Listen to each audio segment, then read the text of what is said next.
Assalamualaikum warahmatullahi wabarakatuh. Selamat pagi, salam sejahtera bagi kita semua. Perkenalkan, saya Muhammad Dekar, SPD MPD, dosen tetap pada program studi pendidikan guru sekolah dasar, Fakultas Hukum dan Pendidikan Universitas Batuta. Video ini merupakan bagian dari pernyataan diri dosen dalam unjuk kerja Tridharma Perguruan Tinggi PDD UK TPT untuk sertifikasi dosen tahun 2026, khususnya pada aspek pengajaran. Pada kesempatan kali ini, saya akan menyampaikan sekilas mengenai mata kuliah pembelajaran IPA SD sekolah rendah yang saya ampu. Mata kuliah ini dirancang untuk membekali mahasiswa dengan pemahaman komprehensif tentang perkembangan konsep, teori perencanaan, kemampuan praktis menyusun, mengembangkan perencanaan, menggunakan model-model pembelajaran inovatif, serta merancang alat sederhana untuk pembelajaran IPA yang sesuai dengan capaian pembelajaran lulusan CPL dan capaian pembelajaran mata kuliah. Kami mengimplementasikan pendekatan student center learning dengan sistem pembelajaran berbasis project based learning. Melalui metode ini, mahasiswa tidak hanya mempelajari konsep, tetapi juga terlibat aktif dalam proyek nyata yang relevan dengan tantangan kondisi saat ini. Dalam proses perkuliahan, saya menerapkan metode DIA, Delivery, Interaction, Assessment. Delivery menggunakan materi interaktif, studi kasus, dan riset terkini. Interaction berupa diskusi aktif di kelas, tanya jawab, serta pemanfaatan platform media, misalnya Google Classroom, WhatsApp untuk komunikasi. Referensi yang saya gunakan berasal dari buku, jurnal, dan karya ilmiah. Asesmen, penilaian yang berbasis proyek, kuis, serta penugasan yang mengacu pada rencana pembelajaran semester yang telah ditetapkan. Untuk penilaian dibagi beberapa indikator, yaitu kehadiran 10%, tugas 10%, kuis 15%, ujian tengah semester 25%, ujian akhir semester 40%. Dalam mata kuliah ini ada 16 pertemuan, di mana pertemuan pertama membahas konsep dasar pembelajaran IPA, pertemuan kedua membahas hakikat pembelajaran IPA, pertemuan ketiga prinsip dasar IPA, pertemuan keempat teori-teori pembelajaran IPA, pertemuan kelima teori kontraktualisme, pertemuan keenam taksonomi Bloom, pertemuan ketujuh literasi IPA, pertemuan kedelapan pelaksanaan ujian tengah semester berupa proyek, pertemuan ke-9 tentang mid mapping dan picture mapping, pertemuan ke-10 tentang media pembelajaran IPA, pertemuan ke-11 tentang LKS, pertemuan ke-12 tentang evaluasi, pertemuan ke-13 tentang pendekatan pembelajaran IPA, pertemuan 14 dan 15 tentang pembuatan RPP dan praktek pembelajaran IPA. Pertemuan ke-16, pelaksanaan ujian akhir semester atau UAS. Selanjutnya, Anda akan menyaksikan cuplikan proses pembelajaran saya bersama mahasiswa di kelas pada sesi yang kedua, membahas tentang hakikat pembelajaran IPA. Selamat menyaksikan. Warahmatullahi wabarakatuh. Waalaikumsalam warahmatullahi wabarakatuh. Baik, apa kabar calon Bapak Ibu guru SD semuanya? Sehat. Baik, pada siang hari ini, pada pertemuan kita yang kedua, sebelumnya di pertemuan pertama kita sudah selesai membahas tentang kontrak kuliah, silabus, kemudian RPS, dan juga sistem penilaian. Pada pertemuan kedua siang hari ini kita akan membahas tentang kita, yaitu tentang hakikat pembelajaran IPA. Sebelum mulai, marilah kita berdoa sesuai dengan kepercayaan kita masing-masing. Berdoa dimulai.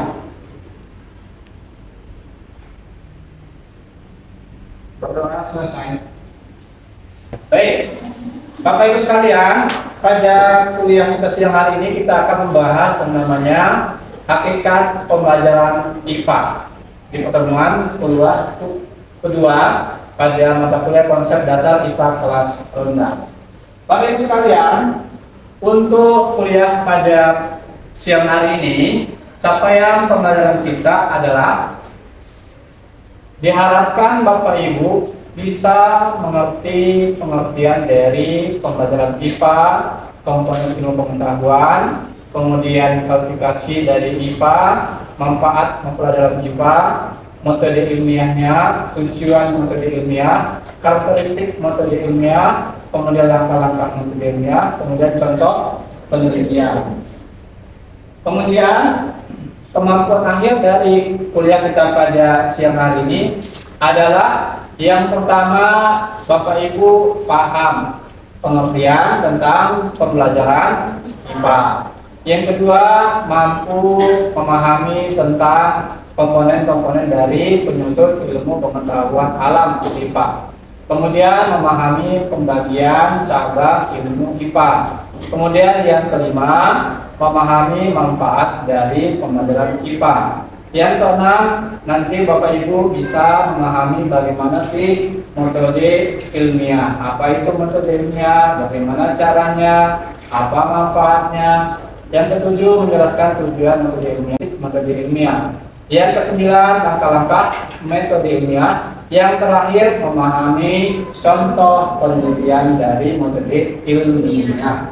Bapak Ibu sekalian, di dalam kehidupan kita yang namanya manusia itu naik turun semangatnya. Karena kita berhubung siang hari kuliahnya, maka untuk membuka kuliah kita pada siang hari ini ada kata-kata bijak yang kita resapi untuk memberikan spirit semangat dalam diri kita untuk mempersiapkan sebagai calon guru yang hebat.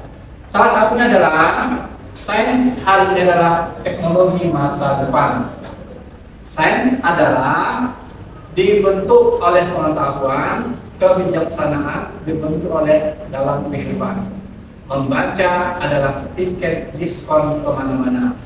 Kemudian nanti ada surah Al-Qasas ayat 77 yang intinya adalah kita harus berbuat kebaikan kepada orang lain, kemudian janganlah merusak lingkungan atau tempat tinggal kita masing-masing. Inilah Bapak Ibu kata bijak untuk memulai kuliah kita.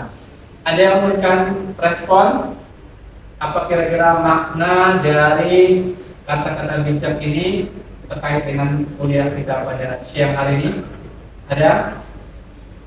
Alvin, Salvin? Apa kira-kira yang bisa diberikan? Seperti membaca adalah tiket diskon kemana-mana. Ya, membaca tiket diskon kemana-mana. Ya, artinya seorang guru harus suka dan rajin membaca. Dengan membaca itu dia mendapat pengetahuan yang nantinya akan disampaikan kepada peserta didik. Baik, bagus sekalian. Di slide pertama ini Bapak ini menjelaskan kepada Bapak Ibu sebagai calon guru hebat tentang makna pembelajaran. Makna pembelajaran. Kata kunci makna pembelajaran ini adalah adanya interaksi, komunikasi, penyampaian dua arah. Dua arah siapa? Antara si guru dengan peserta didik. Nah, kemudian disengaja proses pembelajaran di sekolah, di kampus itu diikuti secara langsung, nah, sesuai dengan jadwalnya masing-masing. Kemudian setelah dia ada interaksi dua arah, dilakukan secara langsung untuk mendapatkan ilmu pengetahuan dari kegiatan belajar. Misalnya, kalau kita contohkan, anak itu belum mengenal, misalnya si anak belum mengenal yang namanya matahari. Ini kita anggap gambar matahari. Si Bapak Erwin sebagai guru SD menyampaikan ini matahari, ya kan? Matahari. Nah, dari gambar ini kita jelaskanlah bagaimana kita mentransfer pengetahuan benda yang matahari, apa fungsinya, apa manfaatnya. Sehingga ketika itu si anak menjadi tahu, menjadi pandai, ya, tahu informasinya, mengenal objeknya, tahu fungsinya. Itu namanya pembelajaran. Yang kedua, menurut Undang-Undang Nomor 20 Tahun 2003, pembelajaran adalah interaksi peserta didik. Siapa peserta didiknya? Siswa, siswi, mahasiswa, mahasiswi, pasien dengan dokter, ya kan? Di mana? Dengan sumber belajarnya. Apa sumber belajarnya? Buku, kemudian textbook, ya, jurnal, kemudian internet, ya, alam, lingkungan, ya kan? Itu namanya sumber belajar. Nah, kemudian pada tempat atau lingkungan belajarnya di sekolah, di kampus, di sungai, di bawah pohon, itu namanya lingkungan belajar. Namanya belajar di alam. Nah, kemudian makna belajar yang ketiga adalah di mana ada komponen atau penyusun yang terstruktur. Artinya dia ada tahapan-tahapannya, atau ada penyusun-penyusunnya, atau ada bagian-bagiannya, sehingga dia lengkap saling menjadi satu kesatuan. Apa saja dia? Ada tujuannya, ada media pembelajarannya, ada strateginya, ada pendekatannya, kemudian ada metodenya, ada pengorganisasiannya, ada evaluasinya, kemudian ada tindak lanjutnya berupa asesmen. Nah, itulah Bapak Ibu sekalian makna pembelajaran. Apa yang disimpulkan Bapak Ibu sekalian dari makna pembelajaran itu adalah interaksi antara peserta didik dengan si pendidik dengan sumber ilmu dan dilengkapi dengan komponen-komponen proses pembelajaran. Nah, dilakukan di lingkungan belajar. Baik, itu makna belajar. Kemudian hakikat IPA. IPA apa namanya? Ilmu pengetahuan. Mungkin ini adalah hal yang sudah tabu yang Bapak Ibu pernah dengarkan di sekolah. Bahkan nanti suatu saat Bapak Ibu menjadi pengajarnya. Sains atau bahasa Inggrisnya sains adalah IPA, di mana adalah dia saya tahu. Apa yang saya tahu itu menjadi pengetahuan. Apa misalnya tadi? Ini adalah saya tahu. Saya mengetahui benda di matahari. Setelah saya tahu, maka menjadi pengetahuan. Nah, misalnya Bapak Ibu tahu ini rumput, ini pohon, ya kan? Setelah Bapak Ibu mengetahui dua objek ini, dia berubah menjadi pengetahuan. Bapak Ibu tahu ini spidol, ya kan? Setelah Ibu tahu bahwa ini spidol, kemudian untuk menulis menjadi pengetahuan. Ibu tahu rambut hitam, Ibu tahu ini tangan, ini perut. Nah, menjadi tahu itu menjadi pengetahuan. Semakin banyak kita mengetahui, maka semakin banyaklah kita mendapatkan pengetahuan. Apa pengetahuannya? Tentang gejala-gejala alam. Apa saja gejala alam itu? Meliputi fakta, konsep, prinsip. Nah, kunci ke kebenarannya. Ini akan menjadi diuji dengan metode ilmiahnya. Ada kerangka-kerangka tahapannya. Yang berikutnya, berikutnya adalah komponen ilmu pengetahuan alam. Ada tiga prinsip. Apa saja? Ada proses, ada sifat, ada produk. Ini yang menjadi komponen penyusun, kan? Proses secara ilmiah. Nah, yang kita pahami apa? Bagaimana proses itu mengidentifikasi masalah, mengamalkan hipotesis, eksperimen mengolah data. Misalnya, Bapak Ibu tahu secara alami, secara alam bahwa pada pagi hari matahari terbit, sore ikan hidup di air, ya kan? Tanaman hidup di atas tanah. Manusia bernapas, ya kan? Kemudian mengeluarkan carbon dioksida. Kalau manusia lapar, dia makan. Kalau dia haus, dia minum. Untuk berkembang dia melakukan namanya reproduksi untuk mendapatkan keturunan atau individu baru. Apa sikapnya? Ilmiah. Sikap kita harus punya ilmiah. Apa saja? Jujur, rasa ingin tahu, tentang negara, kemudian ini seorang yang pertama IPA kita harus selalu kepo. 5W1A. Apa yang terjadi? Bagaimana? Apa dan bagaimana? Kemudian produknya apa? Berupa konsep, teori, hukum, ya kan? Apa misalnya contohnya? Teori, contohnya teori Darwin, ya kan? Bagaimana tadi jerapah yang berleher panjang dia akan selalu bertahan hidup, sementara jerapah yang berpendek dia akan seleksi alam punah. Begitu juga dalam kehidupan kita sebagai guru yang selalu efektif, efisien, interaktif maka akan disenangi oleh siswanya. Ini Bapak Ibu tentang komponen dari ilmu pengetahuan. Kemudian tentang kita masuk cabang-cabang IPA. Apa saja? Fisika, biologi, kimia. Ini adalah hal yang sudah tahu kita bagaimana cabangnya secara umum ada fisika, ada biologi, kimia. Di mana biologi itu belajar tentang namanya makhluk hidup, fisika tentang sifat dan peristiwa alam. Ada siang, ada malam, ada gravitasi, ada gerhana bulan, ya kan? Ada bintangnya. Kemudian ini apa? Ada terjadi komponen-komponen biologi sama biologi. Nah, kita masuk kepada manfaat. Apa manfaatnya? Mengetahui terjadi gejala-gejala alam melalui pengamatan. Kemudian Bapak Ibu bisa menjadi ahli taksonomi, ahli fisiologi, ahli dokter, ahli roda, ahli saraf, ahli penelitian, ahli makro, ahli ikan, ya kan? Kemudian ahli lingkungan. Sementara yang paling penting adalah kita terbiasa dekat dengan alam. Kenapa Pak?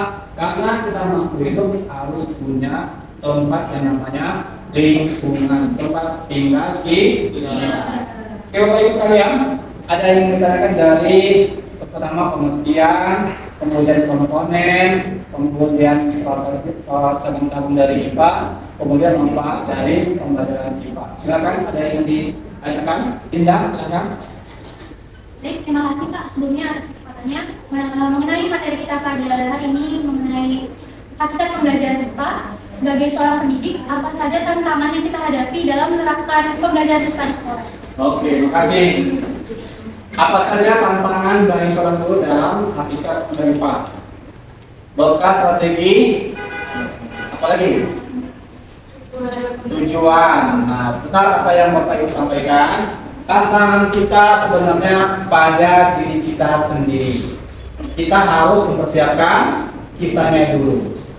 Sudah memahami konsep secara konseptual, kemudian punya strategi, kemudian kolaborasilah dengan yang namanya yang kedua adalah teknologi. Dengan teknologi itu kita bisa mudah menyampaikan tujuan pembelajaran sehingga proses pembelajaran kita itu bisa berjalan dengan efektif, efisien. Yang ketiga adalah tantangannya adalah kita bisa memberikan semangat spirit kepada anak-anak kita dengan cara apa? Memberikan proyek-proyek kecil, baik proyek kecil kepada anak kita. Satu anak misalnya kita minta mengamati semut, satu anak kita minta mengamati lingkungan, satu anak mengamati tentang tumbuhan, satu anak mengamati tentang alam. Apa yang dirasakan, apa dia lihat. Dia catat, oh Pak, Erwin pagi-pagi melihat ada air embun di tumbuhan, basah dia. Dari mana air ini terjadi? Oh, Dinda mengamati tentang ikan. Kenapa ikan itu yang kecil menjadi besar? Jadi kita amati, kita kasih tugas-tugas kepada anak-anak bayi masalah. Dari masalah itu timbullah pengetahuan.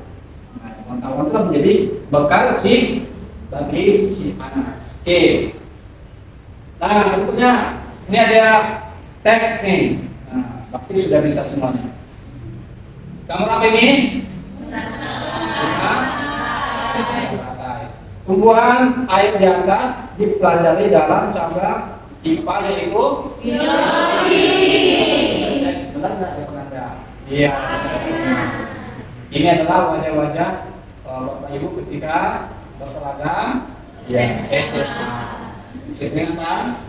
Ya, baik, kita masuk berikutnya. Setelah kita paham, dan sudah paham ya, kita masuk materi berikutnya tentang metode ilmiah. Jadi Bapak Ibu sekalian, yang namanya ilmu pengetahuan alam itu dapat teruji, dapat teridentifikasi dengan cara metode ilmiah. Metode ilmiah ini adalah salah satu instrumen untuk menguji kebenaran data, kejadian, fakta, konsep dari sebuah pengetahuan yang ada di alam. Nah, itu saja. Bagaimana cara, ya kan? Secara berurutan, sistematis, yang menggunakan sebagai mencari solusi dari masalah-masalahnya. Misalnya, Anda meneliti kenapa tumbuhan pada pagi hari semuanya basah, ya kan? Baik tumbuhan yang besar, tumbuhan kecil, rumput. Kalau Bapak Ibu jalan-jalan sekitar jam 6 pagi, kalau Anda jalan di sawah, tidak ada, pasti tangannya, kakinya pasti akan mengalami basah.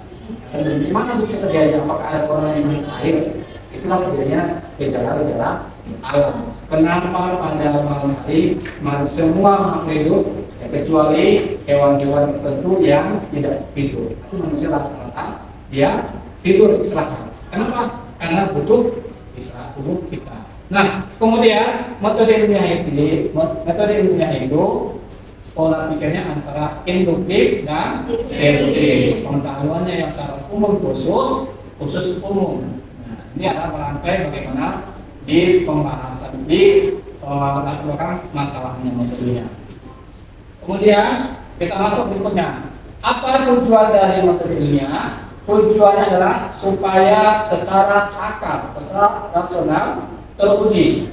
Nah, maka tadi Bapak kasih contoh dari kasus ini bagaimana tentang meneliti membuat sebuah konsep bahwa jerapah yang leher panjang itu akan bertahan hidup lama. Sementara jerapah yang pendek pasti dia mengalami namanya kepunahan atau kematian. Begitu juga lah pada kita saat ini, guru yang selalu melengkapi komponen-komponen pembelajaran, maka dia akan sukses berhasil menyampaikan pengetahuan kepada si anak atau kepada siswa-siswi. Berikutnya, karakteristik metode ilmiah. Apa saja karakteristiknya?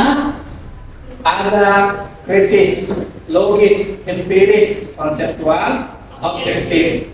Oke, sekarang pertanyaan, siapa yang bisa memberikan pendapat tentang karakteristik ini yang harus ada di dalam seorang guru yang memahami tentang rangkaian tahapan proses metode ilmiah? Siapa yang mau berpendapat? Silakan. Di belakang, silakan memberikan pendapatnya. Apa kira-kira? Silakan. Menurut saya dalam bagian logis. Logis ya. Dalam bagian logis itu dalam memecahkan masalah itu kita memikirkan dalam istilah logika yang bersifat logika. Jadi untuk memecahkan masalah itu kita harus betul-betul memikirkan konsep-konsep yang akan kita pecahkan. Ya benar. Di logis ini kira-kira kita masuk akal nggak kira-kira? Kalau Anda Bapak Ibu di sana, logis kira-kira Anda lapar, tapi Anda makannya 4 piring, kan logis. Nah, tapi kalau Anda lapar, cukup 1 piring dengan menu yang lengkap, ya kan? Rasa penasarannya, rasa laparnya, gizinya, proteinnya, karbohidratnya, mineralnya sudah terpenuhi. Itu namanya logis. Seorang mahasiswa, calon guru hebat, secara logis akan berpikir, saya guru, dia memahami apa struktur komponen yang harus ada di dalam seorang guru, kecakapannya, bahasanya, sopan satu. Terima kasih tadi pertanyaan dari kakak. Jadi logis itu seperti itu ya. Logis artinya kita menggunakan akal sehat kita untuk melihat dari permasalahan-permasalahan yang kita hadapi secara akal, kita bisa memberikan solusinya. Oke. Begitu juga dengan konseptual. Bagaimana secara alam ada konsep-konsep yang secara alamnya terjadi di dalam alam kita. Misalnya kalau buah itu jatuh pada bawah pohonnya, air mengalir dari ketinggian tempat rendah. Ikan hidup di air, manusia bernapas dengan oksigen. Tumbuhan melakukan proses fotosintesis. Itu namanya konseptual, salah konsep. Ini tidak bisa kita akal-akali. Yang namanya laki-laki perempuan punya perasaan suka untuk melakukan generasi, maka melakukan namanya perkawinan, ada reproduksi. Itu namanya konseptual. Nah, kemudian apa langkah-langkah metodenya?